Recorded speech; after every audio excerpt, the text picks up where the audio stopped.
겠습니다. 갈라디아서 2장 11절에서 16절까지 한 목소리로 하나님 말씀을 봉독하도록 하겠습니다. 시작.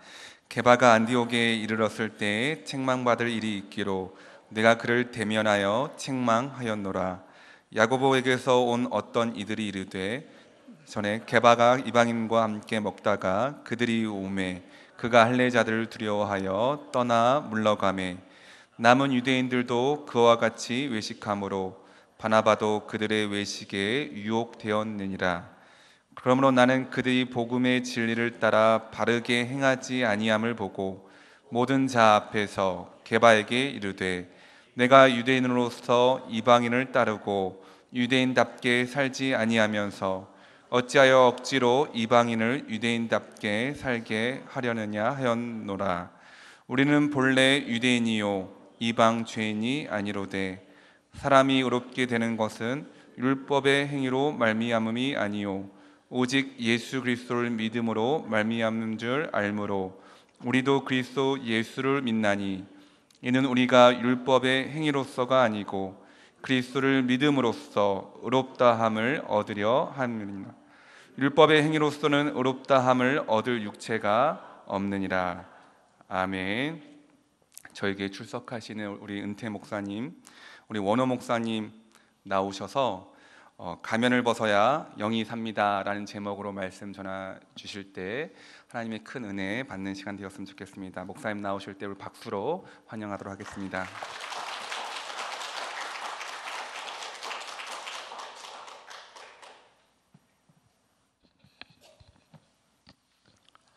기도하겠습니다. 하나님 감사합니다. 거룩한 주일 오늘도 하나님의 말씀을 들음으로 인해서 우리의 영이 깨끗해지게 하시고 또 소망이 생기게 하시고 또 헌신이 이루어질 수 있도록 하나님 인도해 주옵소서. 하나님의 말씀은 살아있다고 했습니다. 우리의 영과 혼과 골수를 찔러 쪼갠다고 했습니다. 마음의 깊은 숨은 것도 다 드러나게 한다고 했습니다. 그러나 정죄로 가는 것이 아니라 용서와 소망으로 가고 성장으로 가는 줄 믿습니다. 오늘도 듣는 자가 의인이 아니라 실천하는 자가 될 수 있도록 축복해 주옵소서. 예수님의 이름으로 기도합나이다. 아멘.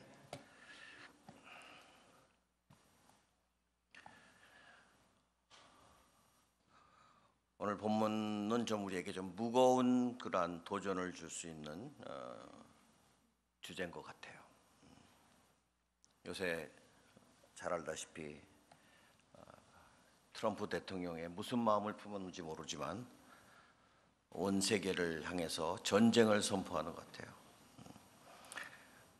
세계사를 보면 제일 처음 전쟁의 시작은 관세 전쟁으로 시작이 됐어요. 어떻게 될지 모릅니다. 여러분 주님이 가까운 줄로 믿으시기 바랍니다. 멀지 않은 것 같아요.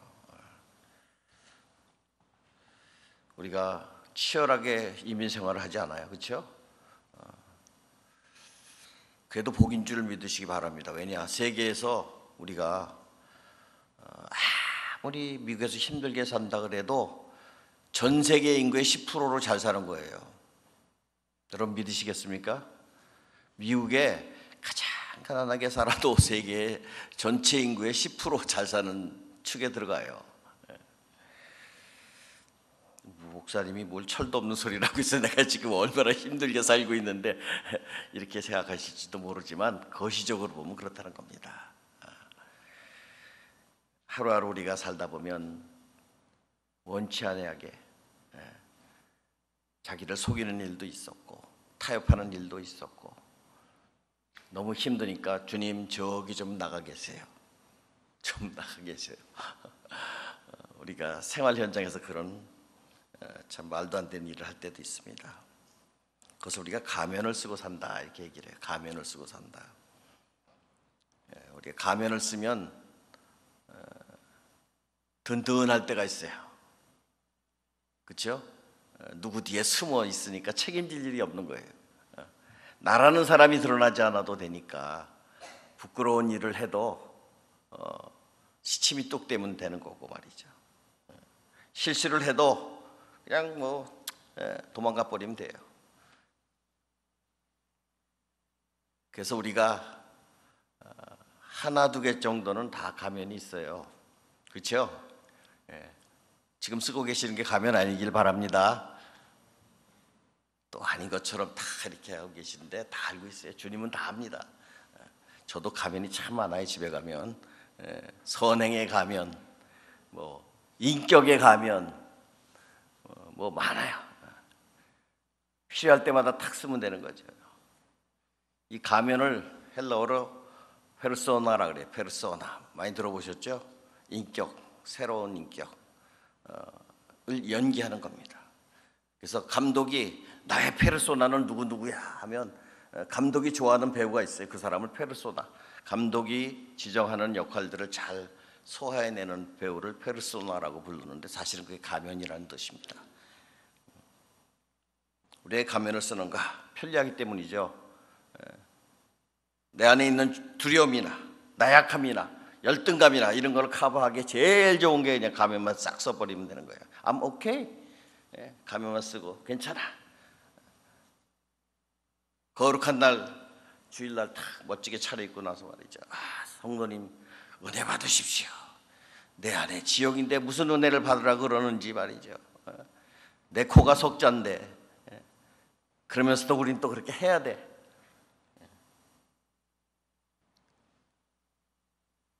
그래야지 남들이 눈치를 채지 못하기 때문입니다. 그런데 그렇게 해서 얼마나 우리가 자유로워질 수 있습니까? 얼마나 그것이 지속될 수 있습니까? 가면은 진실이 아니기 때문에 언젠가는 벗겨지게 돼 있어요. 나의 민낯이 나오게 돼 있습니다.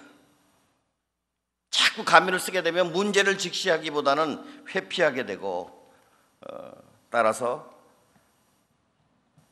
항상 불안하고 쫓기게 되는 거죠. 쫓아오는 사람이 없는데도 자꾸 도망가게 돼요. 그러면서 인격의 변화가 옵니다. 잘못된 인격, 가식적인 인격이 생겨지고 두려움, 허풍쟁이가 허풍쟁이. 그래서 결과적으로 나를 골방으로 가다 버립니다. 외로워져요.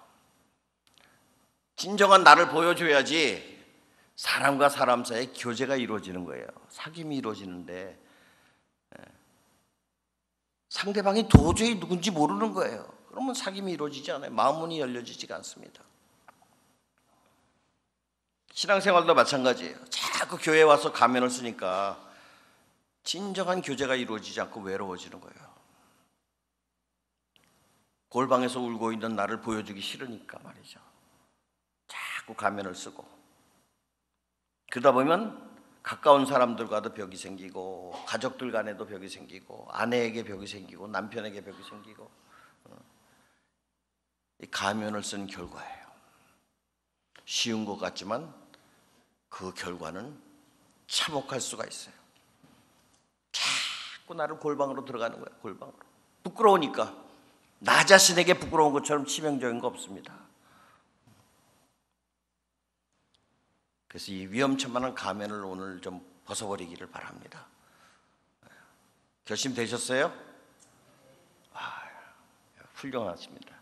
예 하시는 분은 뭐 소망이 있어요. 제가 항상 이렇게 생각하는데 우리 선교교회가 대단해요. 제가 1부 예배 설교를 했잖아요. 그리고 2부 예배 설교를 했잖아요. 근데 성도님들이 1부, 2부를 다 참석하시는 분들이 있어요. 한번 손 들어보세요. 1부, 2부 다 참석하시는 분 오늘 안 하셔요? 다 드셔야지. 박수 한번 쳐주세요. 야. 매주 이렇게 한다는 게 보통 일이 아닙니다. 목사도 힘들어요. 저희 꽃장식을 보고 압도됐어요. 이거 오버웰링. 이거 누가 하셨어요? 누가 하셨어요? 이야, 박수 한번. 임지 내려는 이후 최고로 좋아요. 임지 내려는 이후로. 이야, 이런 꽃꽂이 처음 봤어. 대단하신 것 같아요. 헌신들 이런 분들이 교회를 살리고 지탱한 줄로 믿습니다. 어떻게 하면 우리가 가면을 벗고 우리의 신앙생활, 우리의 삶을 아름다움과 풍성함으로 채워갈 수 있을까? 오늘 설교의 포커스가 그거예요. 예수 그리스도께서 구원을 주신다는 것은 단지 먼 미래에 우리가 천국 가는 것이 목적이 아닙니다. 구원이라는 것은요, 전인적인 거예요. 우리의 혼과 영과 육신 전체가 다 전인적인 새로움을 갖는 거예요. 그래서 예수를 믿는 순간에 내 영은 벌써 뉴 스피릿으로 바뀌었잖아요. 지금은 내 마음, 혼을 지금 점점 어떻게 해요? 예수 그리스도와 채널을 맞춰가는 거고, 마지막에 뭡니까? 우리의 이 바디, 육신을 뉴 바디로 바꿔주는 것이 부활이에요. 이게 전인적인 구원이라는 거죠. 그래서 구원의 세 단계를 얘기하잖아요. 받은 구원, 받아가는 구원, 받을 구원, 이렇게 시제로 past, present, future 세라는데, 받은 구원은 우리가 칭의라고 해요. justification. 예수를 믿을 때 법적으로 우리는 죄와 사망에서 자유롭게 된 거예요. 받아가는 구원은 뭡니까? 예수 믿은 이후 날마다 내 안에 싸움이 벌어지잖아요. 옛사람과 새사람과의 이런 전쟁 가운데에서 나는 예수를 닮고 싶은 열망이 계속적으로 생겨나는 기적을 경험하는 거예요. 예수 믿기 전에는 관심도 없었고 그런 거 있는 줄도 모르잖아요. 내가 나쁜 사람인 줄도 모르고 살아가잖아요. 근데 예수를 믿고 나니까 새로워지는 거예요. 나 안에 전혀 없었던 이러한 일들이 벌어지는 거예요. 그래서 옛 속성과 새로운 속성이 계속 날마다 전쟁을 겪는 거 나쁜 거 아닙니다. 정상이에요. 노멀 크리스찬. 이게 노멀 크리스찬이에요. 정상적인 그리스도인이에요. 나쁜 게 아닙니다. 이기려면 어떻게 돼요? 두 가지 내 자아가 있는데, 하나는 옛 자아가 있고 하나는 새로운 자아가 있는데, 투 네이처를 가지고 어떻게 해요? 옛 자아를 굶어 죽이면 되는 거예요. 얘를 컨트롤하면 되는 겁니다. 그것이 성화예요. sanctification. 어떻게? 뽑아버려요? 근데 왜 뽑을 수가 없네. 그럼 내가 아니거든. 옛 자아도 나의 본성 중에 하나예요. 그럼 어떻게 합니까? 이거를 잘 매니지하는 거예요. 다스리는 겁니다. 관리하는 겁니다. 그게 성화예요, 성화. 그게 신앙생활이라는 거예요, 신앙생활. 자꾸 착각하지 마세요. 저스티피케이션으로 다 끝났다고 생각하면 안 됩니다. 그러한 3스텝을 다 거쳐야지 우리는 전인적인 구원을 받는 거예요. 그래서 그 담보로 뭐를 주셨느냐? 확증으로 성령을 우리에게 주신 거예요. 그래서 여러분, 성령을 통해서 뭐가 됩니까? 성령 받으면 뭐가 돼요? 뭐가 돼요? 성령 받은 사람이 크리스찬이 되는 거예요. 성령 받은 사람들이 바디 오브 크라이스트가 되는 거예요. 성령 받은 사람들이 교회예요. 성령의 세례로 그리스도의 몸을 이루는 거예요. 몸. 교회는 건물이 아닙니다. 교회는 바디예요. 바디. 오르가니제이션이에요. 오르가니즘. 생명력이 있는 생명체라는 겁니다. 그거가 되기 위해서 성령으로 세례를 주는 거예요. 뭐 방언하고 입신하고 환상보라고 주는 게 아닙니다. 그거는 파생되는 하나의 사이드 이펙트예요. 본래 목적은 성령으로 세례를 줘서 그리스도의 몸이 되게 하는 거예요. 몸. 이 굉장히 중요합니다. 나중에 종말론에 가서 진짜 중요한 게 그리스도의 몸이에요. 그걸 잘 이해하세요. 교회는 그리스도의 몸이라는 허튼 얘기가 아닙니다. 한 사람 한 사람이 성령으로 세례를 받아서 목적은 교회의 멤버가 되게 하는 거예요. 자, 이상하게 갔는데, 자, 그런 멤버들이 왜 가면을 쓰느냐, 이게 문제예요. 오늘 성경을 보니까 상당히 충격적인 드라마 같은 장면이 나타납니다.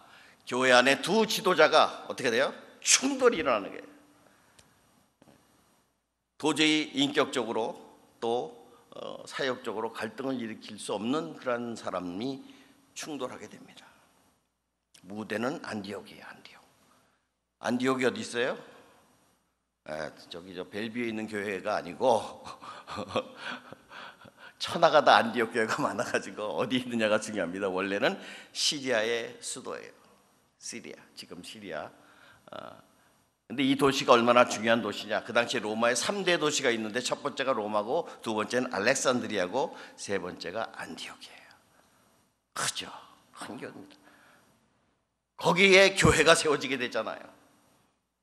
그리고 거기서 뭐가 시작됩니까? 이방 선교가 이루어지잖아요. 그 안디옥 교회는 이방인들의 교회예요. 히브리 사람들의 교회가 아니라 이방인들이 세운 교회입니다. 거기서 선교가 이루어지는 거예요. 세계 선교가 이루어지게 되고, 그러다 보니까 그 사람들이 신앙생활 잘하잖아요. 예수를 따르니까 저것들은 크리스찬이야 하고 외부에서 불러준 거예요. 크리스찬이라는 이름은 우리 스스로 네이밍한 게 아닙니다. 외부에서 불러준 이름이에요. 그래서 크리스찬이라는 이름이 처음 안디옥 교회에서 생겨납니다. 좋은 교회죠. 훌륭한 교회죠. 그런데 거기서 바울과 베드로가 탕 하고 충돌을 일으키게 됩니다. 본문에 보니까 바울 사도가 베드로 사도를 향해서 공개적으로 질책을 합니다. You're wrong! Hypocrite! 무서운 용이죠. 미국 사람들이 제일 싫어하는 용이 히포크리트라는 거예요. 후포크라테이스라는 헬라어에서 나왔는데, 이것은 가면을 쓰고 액팅, 연기를 하다라는 뜻입니다. 아까 페르소나를 쓴다 그랬죠. 페르소나를 쓰고 그 배역을 연기하는 것을 히포크라테이스, 이렇게 후포크라테이스. 거기서 영어에 히포크리트라는 단어가 나왔어요. 배우처럼 연기하는 것. 왜 베드로는 이러한 책망을 받게 됐는가? 베드로의 위치는 뭐 말 안 해도 다 알죠. 사도들 중에 탑 그룹이었죠. 바울이 어려웠을 때 손잡아준 사람이 베드로 아닙니까? 예루살렘 공회에서 편들어준 사람이 베드로인데, 그 베드로를 향해서 바울이 이렇게 질책을 한다는 겁니다. 본문 12절을 보세요. 보니까 야고보에게서 온 어떤 이들이 이르기 전에 게바가 이방인과 함께 먹다가 저희가 오매 그가 할례자들을 두려워하여 떠나 물러가매 그랬어요. 물러나다. 본문에 보니까 두 가지를 하죠. 하나는 숟가락 놓은 거, 또 하나는 도망간 거. 이것 때문에 지금 베드로가 망신을 톡톡하게 당하고 있는 것입니다. 여기서 먹다가라는 단어가 나와요. 먹다가.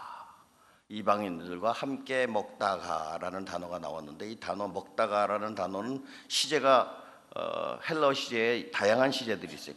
뭐 우리처럼 future, 뭐 past, present가 있지만 거기에 imperfect이라는 시제가 또 있어요. imperfect, 독특한 시제입니다. 이거는 뭐냐면 어떤 사건이 일어났잖아요. 그 사건이 일어난 시점이 언제가 상관없이 그 전부터 쭉 그런 일이 반복적으로 지속적으로 있어 온 것을 표현하는 표현법이 imperfect이라는 거예요.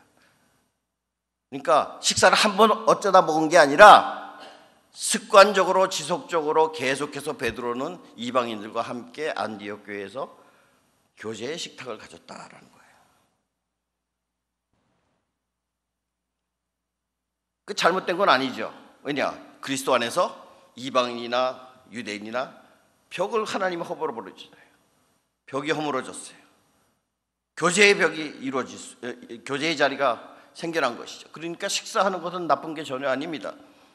그런데 문제는 아직도 완전한 기독교 교리와 기독교 문화에 동화되지 않는 그러니까 유대인적 사고 개념에 사로잡혀 있는 기독교인들이 있다는 거예요.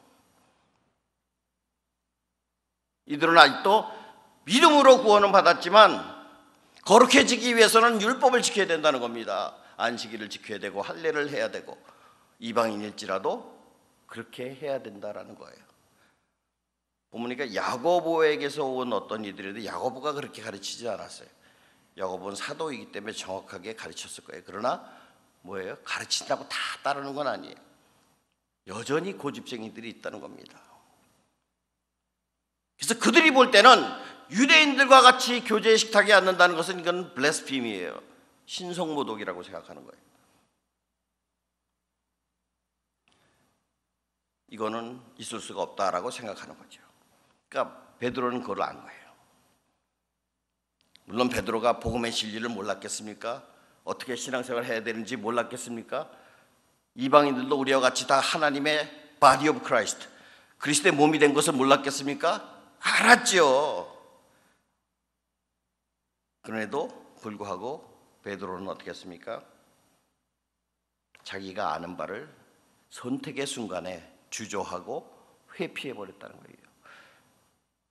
이것을 가면이라고 합니다. 가면. 그 전에까지는 거룩한 사도였어요. 예수님의 수제자. 예수님에 대해서 모르는 거 있으면 다 나한테 물어봐. 내가 다 가르쳐 줄 수 있어. 신앙생활이란 이런 거야 라고 다 얘기했지만 실질적인 선택의 순간에서는 비겁하게 도망가 버린 거예요. 이게 베드로 문제입니까? 이거 우리의 문제예요. 우리의 문제. 우리도 다 알아요. 무엇을 어떻게 믿어야 되고 어떻게 신앙생활 해야 되고 다 알아요. 1년에 아무리 게으른 성도도 최소한 50번의 설교를 듣잖아요. 이거 대단한 겁니다. 설교가 보통 한 30분에서 한 35분 하잖아요. 그거를 1년에 50번 듣는 시간적으로 대단한 거예요. 이렇게 고등학교 때도 그렇게 공부 안 했을 것 같아요. 몇 번 보니까. 그렇게 들었음에도 불구하고 왜 우리는 선택의 순간에 주저하게 되고 회피하게 되는가 말이죠. 이것을 외식이라고 해요. 외식. 아까 얘기했죠. 호포크라테이스. 페르소나를 쓰고 그 페르소나처럼 연기를 하는 것 때문에 그런 거예요. 바울이 그랬다면, 아니 베드로가 그랬다면 여러분과 저는 더 쉽게 노출될 수 있는 거예요. 복음이라는 것이 뭡니까? 복음은 해방이에요. 복음은 관계의 단절입니다. 옛사람이 죽고 그리스도와 부활한 그리스도와 함께 사는 게 복음 아니에요? 네? 복음의 핵심은 그거예요. 새 사람이 되었다는 겁니다. 그럼 새 사람이 뭡니까? 새 사람은 날마다 자기를 십자가 안에서 죽게 하는 사람이지. 그 사람이 크리스천이에요. 교만한 사람이 아닙니다. 신앙생활이 자꾸 오래 하다 보면 교만해져. 내가 좀 많이 아는 것 같아. 제가요 신학교만 4군데를 나온 사람이에요. 이래봬도 공부 못할 것 같죠? 신학교를 4군데를 나왔습니다. 미국 신학교 3개, 한국의 장신대까지 내가 4군데 신학교를 나왔는데 결론이 뭔지 아세요? 모르는 게 너무 많다는 거예요. 자꾸 저한테 물어보지 마세요. 목사님한테 자꾸 어려운 거 물어보지 마세요. 목사님도 몰라요. 그럼 어떻게 하냐? 그 모르는 것을 어떻게 답을 찾아가는지는 알아요. 무엇을 논문을 봐야 되며 어떤 주석을 봐야 되며 어떤 책을 봐야지 있는지 아는 거예요. 그거 배우는 거예요. 그게 10년 동안. 그걸 배워서 어떻게 해요? 제 자랑하는 게 아니라 성도들에게 도움 주는 거예요. 이런 책을 보시면 도움이 됩니다. 이런 거는 이렇게 논문을 보면 잘 정리가 되어 있습니다. 가르쳐드리는 게 뭘로? 성경 공부를 통해서. 성경 공부 많이 하면 좋아요, 나빠요? 네? 좋아요, 나빠요? 근데 왜 안 해요? 왜 안 해? 왜? 그 좋은 걸요. 좀 하세요. 자, 어떤 지도자가 넘어지니까 문제가 생기는 거예요. 지도자가 잘 서야 돼요. 여러분 기도 많이 하셔야 됩니다. 우리 방현담 목사님 휴가 자주 보내세요. 목사가 밖에 나갔다 들어오면 어떻게 돼요? 첫째로 설교가 좋아져요. 그거 아세요, 여러분? 또 목사가 세미나를 많이 갔다 오죠? 들은 게 많아서 목회를 더 잘해. 그러니까 여러분 아끼지 마세요. 우리 목사님 맨날 뭐 이렇게 나가, 이렇게 하면 안 되는 거예요. 목사님 오래 목회해서 훌륭하게 교회가 성장하려면요 다양한 기회를 해야 돼요. 어떤 분들은 평생 교회만 이렇게, 그러니까 맨날 설교가 거기에 똑같아. 어떤 분이 천국에 갔는데 목사님이 나는 평생 진짜 하나님 말씀 선포하고 헌신했기 때문에 주님께서 칭찬해 주겠지 그랬더니 주님이 주시는 직분을 보니까 장로님은 앉아서 짜장면을 먹고 계시더래. 장로님이 짜장면 먹으면 난 탕수육 먹겠지 했더니 주님이 너는 배달 가라 그러더래요. 아니 왜 목사님 뭐 평생 목회를 했는데 왜 하나님 주님은 나에게 배달이나 시킵니까? 그랬더니 너는 맨날 성도를 졸게 만들지 않았느냐. 한 군데서 목회를 하면요 매너리즘에 빠져요. 목사도 사람이기 때문에 좀 나가서 다양한 경험을 해야 돼요. 선교지에도 자꾸 보내세요. 선교지 갔다 오면 영성이 살아서 목사가요. 막 혼자서, 저도 갔다 오니까 막 혼자서 막 이 하트가 워밍이 돼가지고 막 눈물이 막 나고 성도들이 같이 울어. 그럼 같이 은혜 받아요. 그게 여러분 목회자를 잘 키우는 방법입니다. 다 커서 오는 게 아니에요. 목회자가 교회와 성도들과 사역하면서 성장하는 거예요. 같이 성장합니다. 그러니까 아끼지 마세요. 보내는 거 아끼지 마세요. 저는 4주 휴가를 받아요. 개척교회 하면서도 무조건 4주예요. 법으로 딱 해서 담임 목사 휴가는 4주입니다. 1년에 2주씩 나눠서 합니다. 잘했겠어요? 못했겠어요? 제가 신났어요. 저는 다른 목사들이 다 부러워해. 근데 그렇게 해서 나갔다 들어오잖아요. 그게 충전이 돼서 돌아와요. 그게 다 성도들에게 베네핏 됩니다. 자, 2부 예배기 때문에 제가 좀 질질 끌었는데 이제 본론으로 들어갑니다. 우리가 이 본문을 통해서 얻을 수 있는 3가지 교훈이 있어요. 첫째, 우리 모두가 가면의 유혹을 받을 수 있다라는 거예요. 또한 이 유혹으로부터 자유롭지 않은 거예요. 여러분, 자유로운 사람이 없습니다. 인정하기 싫지만 사실이에요. 많은 사람들이 이 가면을 쓴 것이 들통나면 어떡하지? 얼마나 부끄럽겠습니까? 베드로의 이 행동 얼마나 부끄럽습니까? 예수님이 잡히시던 날밤 3번 부인한 것까지 성경에 기록되어서 창피는 톡톡이 당했는데, 그래서 베드로가 닭을 안 먹었대잖아요. 닭을 창피해가지고 닭을 안 먹었대.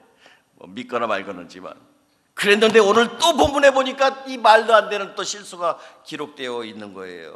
얼마나 부끄럽습니까? 저거나 좀 베드로를 좀 커버해 줄 수도 있고 이런 거 안 써줄 수도 있는데 왜 써놨어요? 우리를 위해서 그런 거예요. 우리를 위해서. 우리도 똑같은 위험성에 직면할 수 있기 때문이다라는 경고로 주시는 거예요. 우리가 스스로 어떤 가면을 쓰고 있는지를 진단하세요. 내가 어떤 사람은요, 돈 얘기만 나오면 찔려. 삼척동자 아시죠? 삼척동자 안 모시세요? 집에? 다 훌륭하신 분이래. 삼척동자 모셔야 되는데 없어도 있는 척, 몰라도 아는 척. 이게 지금 삼척동자 척하는 삼척동자가 다 있어. 집마다. 그렇죠? 있어도 없는 척, 몰라도 아는 척, 없어도 있는 척. 잘해. 한국 사람 잘해요. 이거를 없애야 돼요. 있는 그대로 부끄럽더라도 내놓는 거예요. 자유롭게, 정직하게. 이거를 해야지 여러분의 영이 삽니다. 영혼이 안 자라는 이유는 바로 그런 외식적인 나의 모습 때문에 그래요. 두 번째는 이 가면을 쓰면 나만 그치는 게 아니라 주위에 전염이 돼. 팬데믹이 돼요. 팬데믹의 원인이 내가 가면 쓰므로 인해서 나의 가족이 거기에 희생자가 되고 내 주위 사람들이 희생자가 되고 교회가 거기 희생자가 되잖아요. 어느 나라에 훌륭한 왕이 있었어요. 왕이 얼마나 통치를 잘했는지 그 나라에 가난이 없어지고 국력이 상승해가지고 막 조공을 받고 국민들이 너무너무 행복한 삶을 누리는 건데 어느 날 갑자기 왕이 쓰러졌어요. 보니까 심장에 이상이 생겨서 심장 이식을 해야 되는 거예요. 그러니까 이거 심장을 옛날에 구할 수도 없으니까 왕인 대국민이 이제 발표를 하는 거예요. 사랑하는 백성 여러분, 이러이러한 병으로 인해서 더 이상 나는 왕으로서의 역할을 수행할 수 없게 되었습니다. 고별 인사를 하니까 사람들이 왕을 향해서 마음이 아파가지고 왕이시여 그러지 마옵소서. 내 심장을 왕에게 드리겠습니다. 그랬더니 옆 사람이 쿡 치면서 나는 더 젊어. 내 거를 드리겠습니까? 그랬더니 옆에 있는 사람이 소마다 자기 거를 드리겠다고 막 난리는 거예요. 제 거를 쓰세요. 제 거를 쓰세요. 막 난리 납니다. 그러니까 왕이 정 그러시다면 제가 누구를 달라고 찝을 수는 없으니까 이 깃털이 있는데 이 깃털을 날리겠습니다. 그래서 깃털이 탁 날아가서 한 사람 위에 그것이 머무르면 그 사람 심장을 제가 받겠습니다 하고 깃털을 싹 날리는 거예요. 깃털이 공중에서 싹 돌다가 어떤 한 사람 위에 딱 임하게 됐어요. 그때 그 사람이 손을 들고 왕이시여 내 심장을 가지십시오. 후 깃발이 휙 날아가 옆 사람으로 가. 그 사람도 왕이시여 내 심장을 드리겠습니다. 후 하고 사는. 그날 그 깃발은 광장에서 하루 종일 공중에 떠다녔답니다. 이것이 위선이에요, 위선. 말로는 뭐든지 다 할 것 같은데 결정의 순간에 절대로 하지 않는다는 겁니다. 이거 전염이 돼요. 교회 생활 하다 보면 말로 다 때우는 분 있어요. 내가 다 할게 그러고는 절대 안 해. 본인이 다 한다 그래놓고는 안 와. 그렇죠? 미치는 거예요. 일을 다 해놓으면 안 나타나.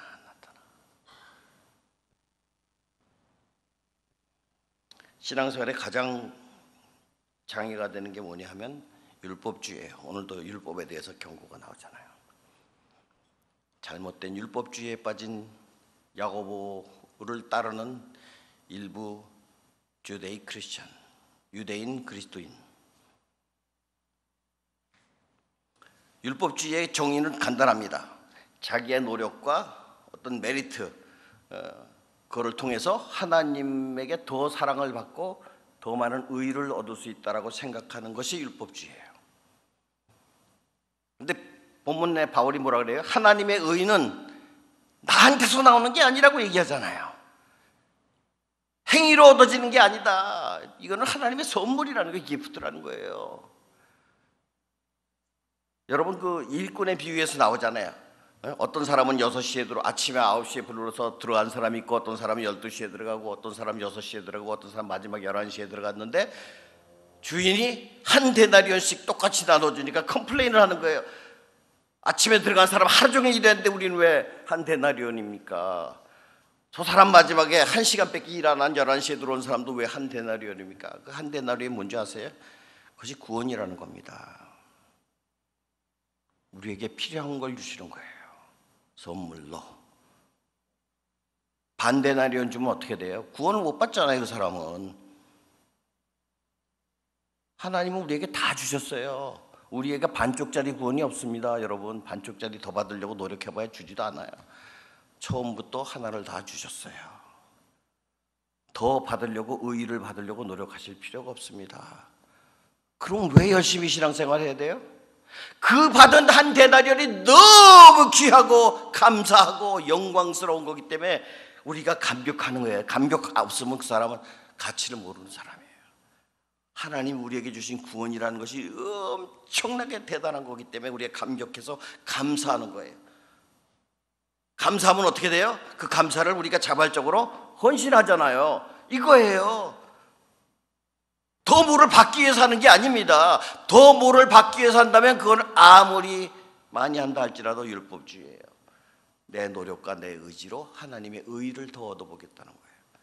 있을 수가 없는 거죠. 이게 율법주의입니다. 율법을 열심히 안식일을 지킨다고 천만에 그렇다고 더 의의가 생깁니까? 안 생기잖아요. 유대인들은요 싱크대가 2개 있는 거 제가 말씀드렸던 거예요. 싱크대가 2이에요. 왜요? 하나는 피 뺀 거, 하나는 피 안 뺀 거를 섞으면 안 된다는 거예요. 싱크대가 2이에요. 그 사람들은 피를 먹으면 안 된다 그러니까 진짜 피 한 방울 다 뺀다고 안 먹을 수 있습니까? 그래도 먹는 거예요. 근데도 그걸 지키면 구원받는다고 생각을 해요. 얼마나 어리석습니까? 주일날 일하면 안 되니까 엘리베이터에 주일날은 버튼이 다 30층이라도 다 눌려져 있어요. 그래서 매 층마다 엘리베이터 가서 왜요? 엘리베이터 요거 누르는 거 일하는 거기 때문에 율법을 어긴다는 거예요. 엉터리 중에 엉터리죠. 엘리베이터 이게서 지옥 간다고 뭐 천하면민 다 지옥 가게. 근데 그게 율법주의예요. 그게 율법주의. 근데 모양은 다르지만 우리 교회 안에도 똑같이 있다는 거예요. 왜 목사님 성경 안 들고 다녀? 왜 휴대폰으로 성경을 봐? 휴대폰으로 성경 보면 안 됩니까? 저 일부러 제가 갖고 왔어요. 태블릿으로 성경 보면 안 됩니까 이제는? 그럼 더 영적으로 저급해요? 아니에요. 또 한국교회는 좀 벗어야 될 율법주의가 많아요. 꼭 왜 넥타이를 매야 됩니까? 왜 매야 돼요? 미국 교회는 다 넥타이 안 매요. 그럼 그 사람들은 지옥 가요? 왜 장로님들이 주일날 기도하세요? 집사님들은 안 하시고? 왜 그래요? 왜 그래요? 옛날에 선교사님들 때문에 그래요. 안녕하십니까 성도 여러분. 외국 선교사가 설교를 떠듬떠듬 하는데 기도를 못하는 거예요. 그러니까 할 수 없이 한국 사람 대표를 세워서 기도하게 된 거예요. 그래서 전통입니다. 원래는 모든 예배 주관은 목사가 하는 거예요. 그게 예전입니다. 목사가 하는 건데 한국 교회는 선교사들이 와서 하다 보니까 할 수 없이 장로님도 순서가 들어간 거 그거 아세요? 한 번이라도 생각해 보셨어요? 알고 해야 돼. 알고 왜 하는지를.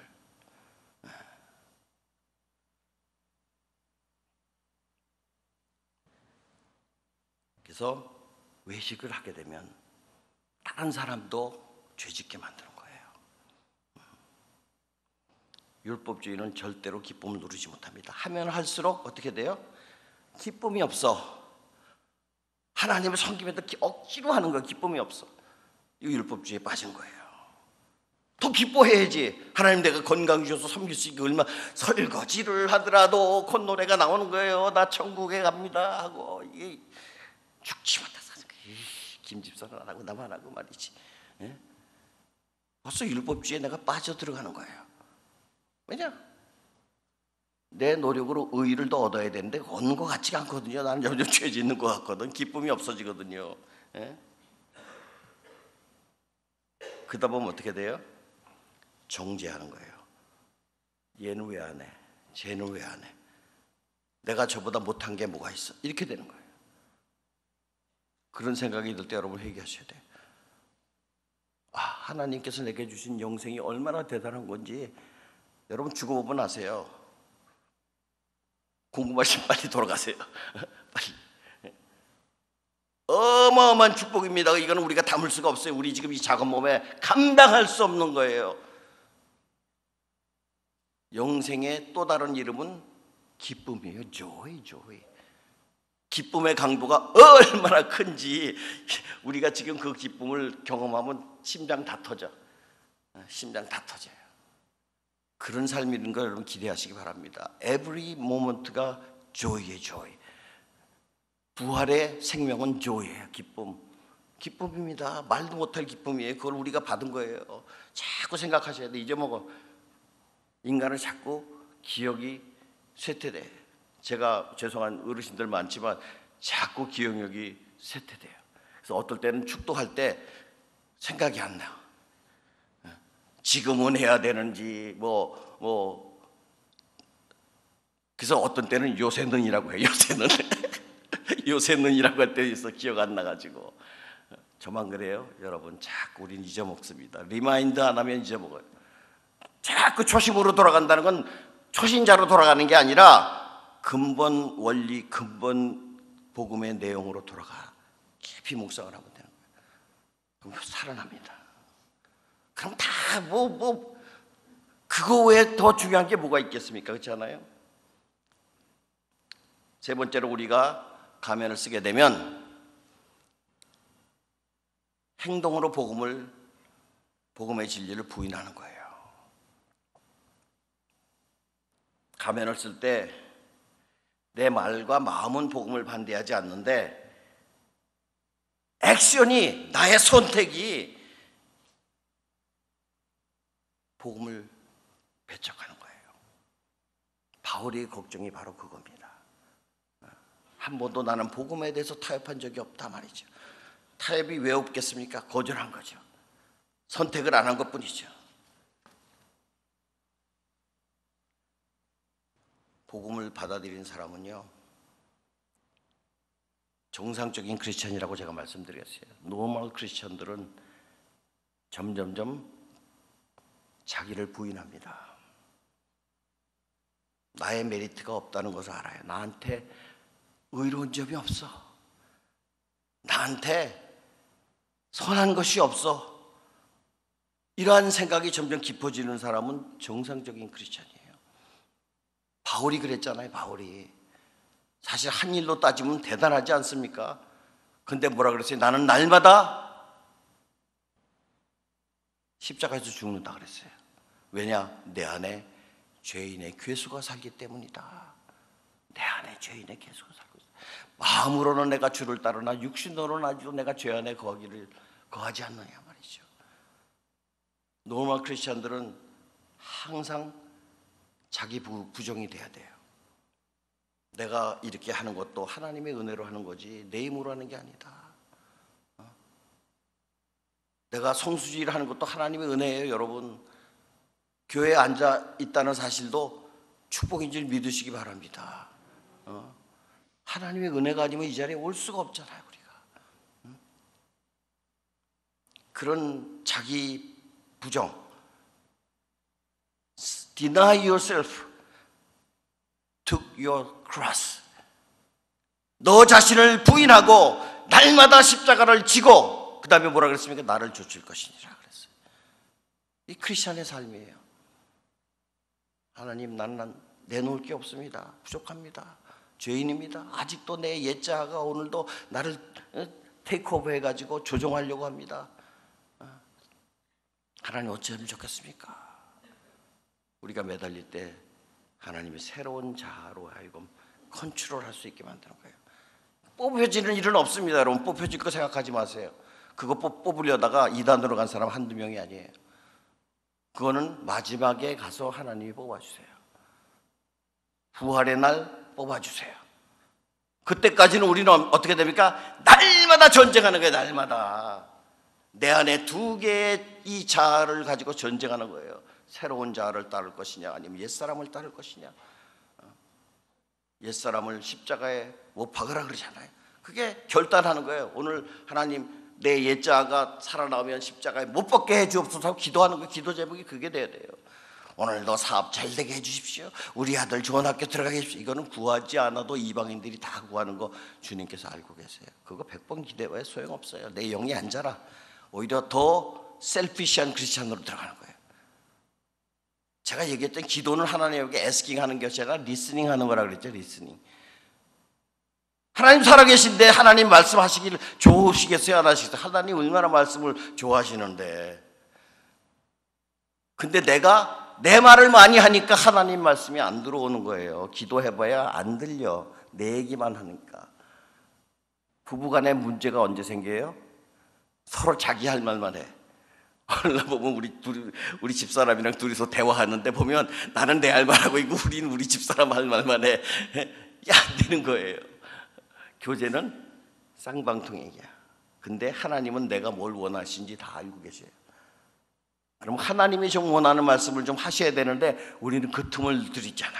어떤 사람도 리스트까지 한 100개 리스트를 갖고 와서 하나님 1번 뭐나 3번 자기 말 다 하고 안녕히 계십시오 하고 가버려. 하나님 그때부터 말씀하시는데 없어.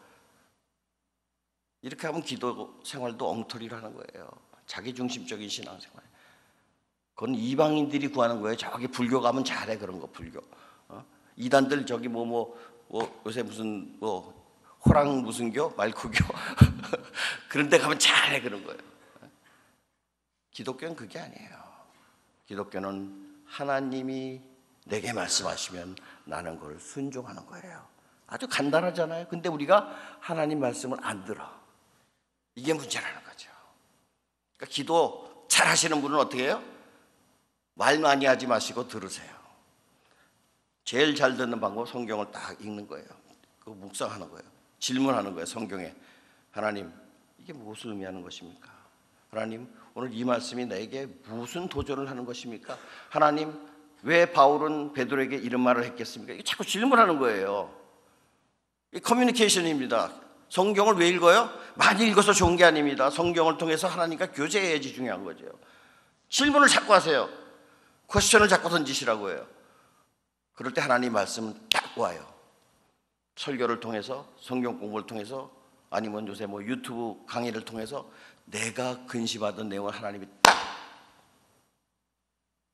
그럴 때 내 영이 쫙 자라요. 이게 신앙생활입니다. 양으로 하지 마시고 질로. 퀄리티가 중요해요. 퀄리티. 아시겠습니까? 제가 실패를 통해서 다 배운 거예요. 실패를 통해서. 저도 옛날에 맨날 살라 그랬어요. 하나님 나는 왜 맨날 어렵고 힘든 교회로만 보냅니까? 제가 학벌이 부족합니까? 인물이 못생겼습니까? 집안이 그렇습니까? 왜 그러십니까? 라고 컴플레인을 하는데 하나님 답을 안 하세요. 그러더니 어느 날 내가 장점이라고 생각한 것을 하나님이 뜯어가세요. 그러니까 알겠더라고. 이게 하나님이 원하시는 거구나. 그게 신앙생활이에요. 저는 그렇게 생각해요. 실패를 통해서 배우는 거예요. 신앙의 리더십들은 실패를 많이 한 분입니다. 저는 교회에서 장로나 권사나 이렇게 되라고 절대로 권하지 않아요. 그리고 누가 목사가 되라고 한다 그럴 때 목사 되라고도 안 해요. 제발 좀 하지 말라 그래요. 장로도 하지 말라 그럽니다. 왜냐? 제 경험으로 장로가 되면요, 하나님이 시험하세요. 제가 세운 장로님들 첫째로 어느 날 갑자기 아들이 이 드렁큰 드라이브를 하고 정면 충돌을 해요. 장로 된 지 1년도 안 됐는데 거기서 시험하시는 거예요. 너 아들을 택할래? 나를 택할래? 하나님 물어보시는 것 같더라고. 무서워요. 멀쩡하던 장로님 또 그 가정에 갑자기 심장에 이상이 생겨갖고 아까 얘기했듯이 심장 판막 수술을 막 해야 되는 일이 생기고 물어보는 거예요. 내 생명의 주인이 누구냐? 하나님 물어보세요. 그거 물어보는 타임이 꼭 옵니다, 여러분. 그러니까 함부로 장로 탐하지 마세요. 이게 심각합니다. 진짜 장로는 하나님이 꼭 물어보세요. 너 이래도 할래? 제가 목회자 되려고 했을 때 하나님 물어보세요. 너 이래도 할래? 한 번, 두 번은 꼭 물어보세요. 그거 통과해야 돼요. 광야 시험을 통과해야 됩니다. 이스라엘 백성들이 왜 광야에서 40년 동안 뺑뺑이 돌았겠어요? 그냥 갈 데 없어서? 아니에요.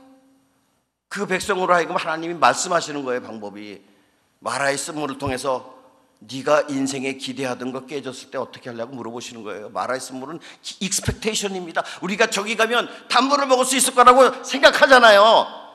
여전히 깨지는 거예요. 단물이 아니고 쓴물이 나올 줄 어떻게 알았습니까? 그때 하나님 물어보시는 거예요. 내 인생의 기대가 끊어졌을 때 어떡할 거냐? 물어보는 거예요. 친구인 줄 알았더니 뒤통수를 치네. 아말렉 광야, 아말렉들이 뒤에 와서 이스라엘 백성이 광야에 있을 때 공격을 하잖아요. 친구한테도 배신을 당하는 거야. 어떡할 거야? 친구 따라갈 거야? 하나님 따라갈 거야? 물어보는 거예요. 친구가 사기치잖아요. 사기를 친구가 치지 누가 칩니까? 생판 모르는 사람이 치요? 아니에요. 아는 사람이 치는 거예요. 아는 사람이. 물어보는 거예요. 사람 따라갈래? 나 따라갈래? 광야에서 물이 떨어지잖아요. 목이 가라잖아요. 물 달라고 난리를 치잖아요. 반석을 쳐서 생수를 주시기 전에 뭐 해요? 반석을 치라 그러잖아요. 인생의 재정이 고갈이 된 거예요. 돈이 떨어져 은행 잔고가 지금 마이너스가 되고 빚이 막 늘어나고 어떡할 거예요? 돈의 주인이 누구지 하고 물어보는 거예요, 여러분. 하나님이 안 주시려고 그런 게 아니에요. 그 퀘스천의 답이 정확해야 됩니다. 그렇습니다. 주님 겁니다라고 우리가 뼈 아프게 예스하고 오케이 되기 전까지는 반복해요. 하나님 계속 물어보십니다. 한 번에 안 끝나요. 재정적인 어려움을 가지신 분 하나님 묻고 계신 겁니다. 이래도 그거 네 돈으로 생각할 거야 하고 물어봐요. 하나님 그러신 분입니다.